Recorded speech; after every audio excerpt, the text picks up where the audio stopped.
54 niho batora ko ngaha ari iki ego hanyuma rero haraza abakozi bava ino ruguru muri mukike baza gukora mu gakara baragenda baratoranya bubuye barabushira umuzungu babushira umuzungu timuze kutwereka aho hantu ahabonetse mu butare bamushiriye umuzungu witwa Tariye acaraza ahatera amashimu umuviringo barimba umuviringo hako bya ko umuntu himba amatware baratora nyabutare caragenda rapima baca baherepfo gatoya munsi yanyu baca amataranshi kuko rero bo ntibamanyura umusozi bo barinjira baca munsi y'umusozi kuko ubutare bwo bugenda zigizage uku nibwo bukwiyereka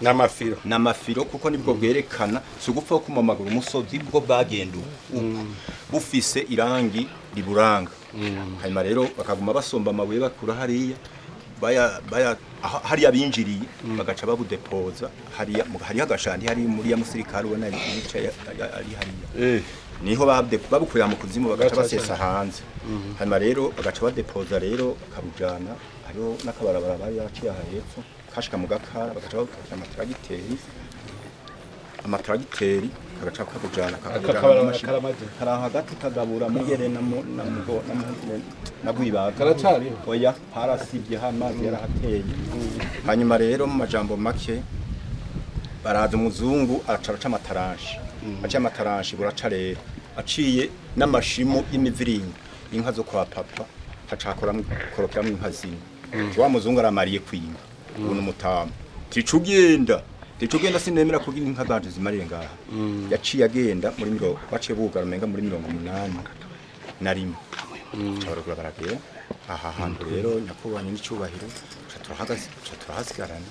ahantu ni kwa sogokuruza turahakurira murabona jewe ukuntu ngana ndahabyarira hanyuma rero ikigira kabiri icyo bundi haraza abantu b'abashakashatsi bariko barondera utarahi mutambo baraza ati none hari iwanyu ko higeze ku butare tuze kwimba oya ndi jewe mu bisanzwe ntiharindi tongo je ntaho nshimuka nzoguma kuri iryo tongo ryanje gatoya sinzi ukuntu nyene haje uwundi arabaza ambajije sinuwundi n'umushinga ntahitwa Birenari ngo murahagararanye hewe rero ndije urabona ukuntu ganafise umuryango wagutse ndije sinija mucanguze sinija mu rutana none byogenda gute ndije no gukota gasoro mu butare bwawe ubwo butare buri mu kuzimu itongo mpejeje rigasubira kuba bwawe ico namusubije nyakubahanye n'icubahiro navuze ndigira amahoro ibi bintu Imana niyo yavyesitariye mu kuzimu mu bisanzwe naho byogumaho si ibintu nzohekeye si ibintu nzobona ngo riko sinzi nico akamaro bimaze je se dobishora mu isoko ndi rero mwege ico namusabye navuze ntehereye je urabona ndiko ndakura n'umuryango wangu ndigenda uce mu nzego zose ntinanye n'icubahiro umukuru w'u Burundi abimenye hirya yejo uradukiza umuforodo umuntu wiba tukagazagura aho hana kare twarabivuze yego nyakubahwa twese turatega amatwi radi yega naho muri mutamu nico gituma navuze nti muze kumumagura muce mugenda sigane ndamara canke mfatwe ngo wagurishije ubutara ataburenganira mfise n'umutamu ariko ndakura naciye mbari wo mushinga ntahe Bernard ntewe rero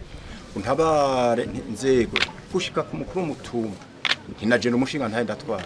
ntukaza kwamamagura aho hana tugaca wijane ukaja mu Rwanda cyangwa ukaja muri Kongo nkasigara ndawota we tuzoca dufundikanye impuzu none nyakuba mukuru w'icubahiro c'u Burundi ndatomboye turashimiye Imana data rugira vyose wewe uhonyoye kuri umutumba wa Rurambira ukabona imari ziraho uraza kuziraba imari bakuye ngaha nashaka kugusabanya n'icubahiro uri umuvyeyi w'u Burundi je urabona imyaka mfise ndaguha karanga muntu karaba ahantu niho hantungiye ubuzima si nta kintu mu buzima bw'iwanje ntugire ikibazo yego cyane nyakuba byose ikibazo yego cyane hanyuma ikintu no gusabira ku Mana nyene icubahiro n'iri sinde ry'abantu ri ngaha ibi bintu ni gikorwa Imana yakoze nta muntu yagiye kubiteragirayo none kubona Imana igushikanye ngaha igaca iserura niyo Imana yahaye Burundi igaca yerekana n'ibyo bintu ukomerwa amashinisi yose n'Imana ikujinira Imana niyo nkuru